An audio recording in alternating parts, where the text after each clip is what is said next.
La psychologie, est-ce que c'est la question du subjectif? C'est la question du sujet, c'est sûr, mais le sujet n'est pas enfermé dans la tour d'ivoire de sa subjectivité. Au contraire, sa subjectivité, elle se réalise dans le monde.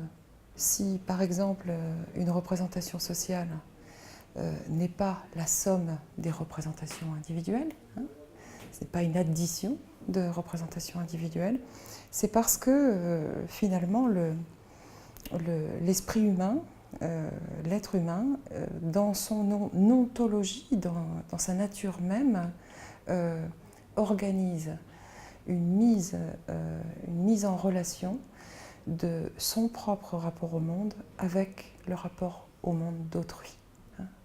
C'est cette idée finalement que l'alter, l'autre, l'autrui, il n'est pas seulement à côté de nous, il est aussi en nous et participe de fait à la construction de notre rapport au monde. Cette possibilité d'embrasser le monde, de construire des représentations, non pas seulement en fonction de son point de vue subjectif, mais en fonction de l'alter, ce serait ce qui définit la conscience humaine. Vous voyez ? Et de fait, ces perspectives, en fait, ces différentes perspectives qu'on embrasse pour regarder le monde, elles peuvent être plus ou moins conflictuelles. Elles peuvent être, on va dire, en réelle opposition.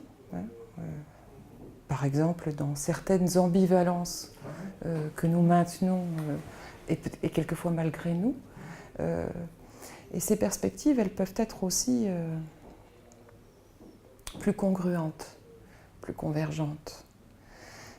Sans doute, dans la confiance, il y a quelque chose d'une reconnaissance de la différence avec l'autre, et en même temps d'une acceptation de la perspective de l'autre, du regard de l'autre.